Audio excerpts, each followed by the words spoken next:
Hello, this video is an introduction to MLA citation guidelines. Hopefully you just watched the video at the top of this unit showing you, what the expectations are for this assignment for your research project. So what MLA citation is when we're documenting the sources that we're using to inform our research in scholarly writing. And so a research paper is a type of scholarly writing. So some examples of some sources that you can use to start building your knowledge about whoever it is that you picked is you can use websites, online articles, databases, images, podcasts, YouTube videos, posts, blogs, and even hard copy things like books and or newspapers. So you're going to start looking at these things to start gathering some information and building your own base knowledge as well as your research knowledge about the person you picked to do your research on. While you're doing your research, some things you're going to want to collect while you're doing it so that you don't have to go back after and search for it are these things here.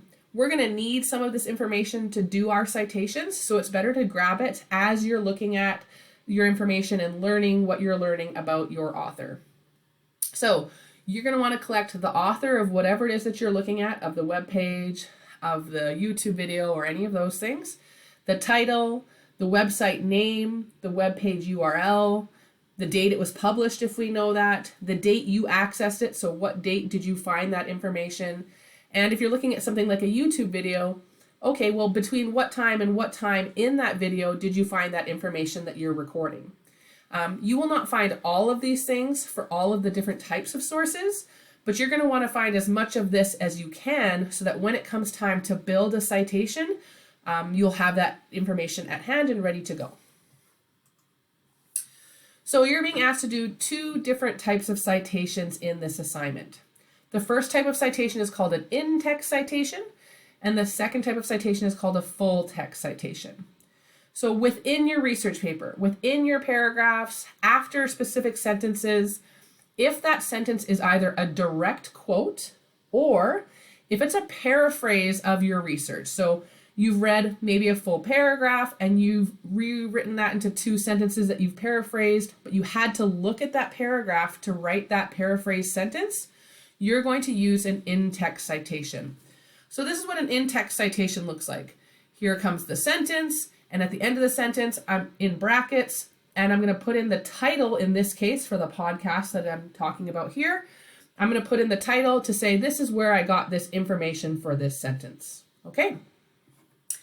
The second type of citation is a full text citation. So at the very end of your paper, you're going to include all the information required for this in-text citation. It's similar to like when we were younger, if we did something like a bibliography. Now we're just doing something a little bit more formal. So for example, like I said, this was a podcast. This is the full citation for that podcast. This is the title of that episode of the podcast. This is the title of the podcast itself. This is where I got it from. This is the website URL. So this comes at the very end of your paper in a list, and this is actually within your paper. So these are the two different types of citations you're going to be doing. You already know that you need to include an image within your paper, so a little trick or hint here for those ones. If you found your image from Creative Commons, so what Creative Commons means is there's no ownership, there's no copyright to that image. You would have used a Creative Commons website like Unsplash or Pixabay. Then what you're going to do there is use the format or citation structure that was explained to you in Unit 4. When you had to do the assignment comparing Eli and his father's relationship, you were asked to go to a Creative Commons website to find an image, and you were shown how to cite that image there. So that's how you're going to do that if you choose to use a Creative Commons website. However, if you find your image from a different type of online source, we need to give credit in a different way. So you're going to want to look for the image creator or photographer's last name and first name. What's the title of the image? What website did you grab that from? When was that image published, and the URL for that image? Okay.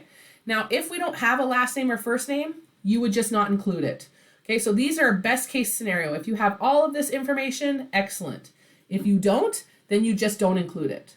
The one thing that's a bit different here when it comes to an image as if there is no image title, you're going to have to create one that makes sense.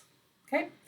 One last tip is any sort of full citation, we do not include the HTTPS and slash. What we include for the URL is what comes after this last slash. The next two slides here are just going to show you how this all can look a little bit different depending on what source it is you're using. So for example, if I'm doing a website where I know the author but I don't know the date, these are the things I would include. The title of the web page, the title of the website, and the URL for the website. So this is the full text that comes at the end of your paper. And this one is your in text. So if I wrote a sentence where I had to look at the research from here to write this sentence, I'm going to give credit by doing this. So in this case, because there's no author, what I'm going to do is include the title or a shortened version of the title. If it's an area or an article where you can actually count paragraphs, I'll include the paragraphs. You don't have to have the paragraphs there, but if it's easy to count, then you can do that. So again, I'm going to do this if there's a direct quote or paraphrase within my paper. If I'm doing a website where I do know the author, then this is what it's going to look like. I'm going to include the author, the title of the web page, the website I got it from, they happen to be a date of when this was published, and the URL. Within my paper, the in-text citation, I'm going to include the author's last name because I have that, not the title. And again, here I was able to find the paragraph that I found that in. We won't spend too much time on this page here, but if you happen to look at a YouTube video, here's the things that you would include for that. So this is the person that posted the video. This is the title of the video. It was found on YouTube. It was published at this time. There's the URL. And again, within my paper, if I'm directly quoting something that's said or paraphrasing something that's said, I'm going to have it look a little bit like this. This is the time in between. This time is when I found that information. Okay, so again, this is just the very beginnings of MLA citation, but here's some other tips and tricks to help you out. When in doubt, you're going to look it up.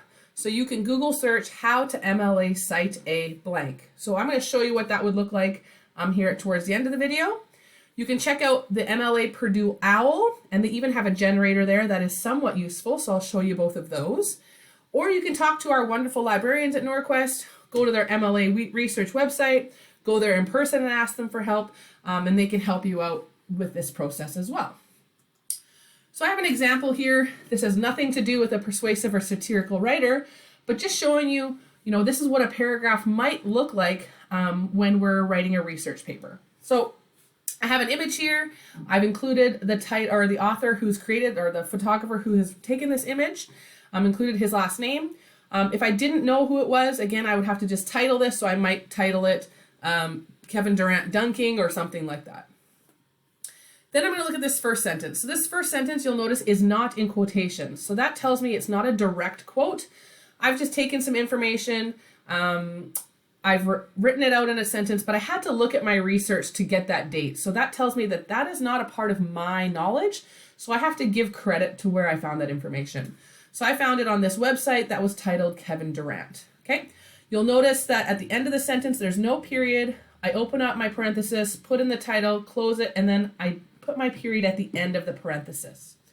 My next sentence says he grew up playing sports with all of his siblings, especially his sister. This is information that either, I just remember now from all of my research. I didn't have to look at my research to write that sentence. That sentence is in my own voice. I happen to know a lot about this person, so that's me. That's my voice. That is not something that I took directly from the research.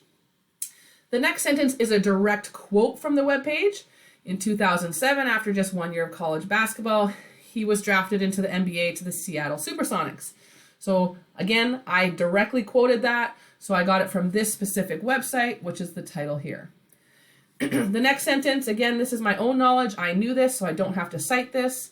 And then my last sentence, again, it was a paraphrase of some information. It's not my own base knowledge. I had to look at my research to kind of organize my thoughts.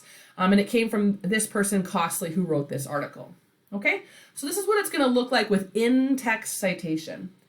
At the end of my paper, I'm going to have what we call a works cited page where all of my full text citations are. So the title is works cited. These are the three things that I use. This is the image. This was that last sentence I just cited. And then this is the title of the article that I used for those first couple sentences. So you'll notice that these all look a little bit different because what the information that was provided was a little bit different within each of those pages. Okay. One other thing you'll notice, these arrows are pointing just to show you that you'll notice that these drop in. This is called a hanging indent. If you don't know how to do that, you're going to want to look it up. Just go to Google and say, how do I do a hanging indent in Word or in PDF? And it'll show you how to do that. The last thing I want to point out is you'll notice these are in alphabetical order. So I have B, C, K. The last thing is you'll notice this says Kevin Durant biography, but when I was citing it, I didn't use the full title. That's okay. You can use a shortened version of the title, especially when the titles get really long. One last tip before we move on to show you the actual information on your Moodle page is if, for example, you have two websites that have the same title. So on this one, the title is Kevin Durant. On this website, the title of the page is also Kevin Durant. So this is what the full text looks like. So they look different, but in text, I need to be able to differentiate, what information came from which of these Kevin Durant websites. And so if the titles are exactly the same, which you might find when you're doing stuff on biographical authors, is you're going to have to actually include the website as well. So if I had a sentence that I know I got from this website, this is how I would reference it in text. And if I got this information from this website, this is how I'd reference it in this one. Okay, so now we're looking at our actual Moodle page, and you'll notice underneath the video we're watching right now, there's some additional resources. So let's take a look at the first one, the Online Writing Lab. On the left-hand side here is your menu of things that you can pick. So the first thing I might want to look at is, okay, in-text citations, the basics. How do I do an in-text citation? It's going to give you some information at the start here, some rules, general rules, but then you can start looking at headings of things that you're looking at. So I know I'm doing an electronic source, so I might go all the way down to an electronic source right here, and it's going to kind of give me some of that information that I need. Okay. The other thing I might want to look at is, okay, well, I want to do the full works cited. I'm going to look at electronic sources again here for this, only because I know that this is something I'm going to be using a lot of. I'm going to scroll down to, okay, am I doing a website? These are all the things I need to include. The author, name of the site, version number, but I'm unlikely doing an entire website. I'm probably doing a page on a website. And it's going to show me the format that I need for that, and so that I can get a good look at that. So this is a really great resource to use. They also have a generator, so they're going to create the citation for you. So you're going to hear it's going to ask for a URL. So if I go to this Kevin Durant page I know that I used, copy the URL, let's throw it into the generator, and I'm going to ask it to cite. It's going to say, is this the one you mean? I'm going to say, yep, that's the website. It's going to tell me that perhaps I'm missing some information. That's okay. If I can't find that information, I'm going to keep going. Again, if there's anything here I can add, I would add, but I know that I can't. I'm going to ask it to complete the citation for me.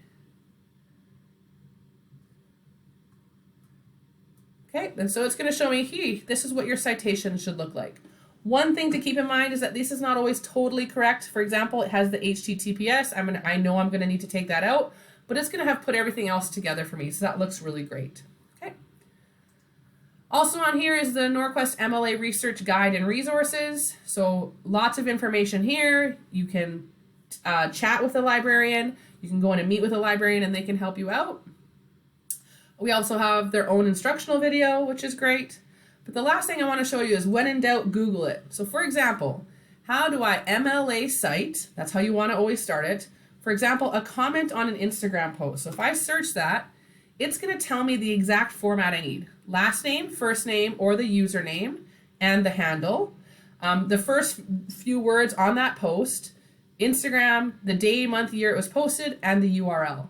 So you can always just type this in, and it's going to give you the format that you need for your full text citation.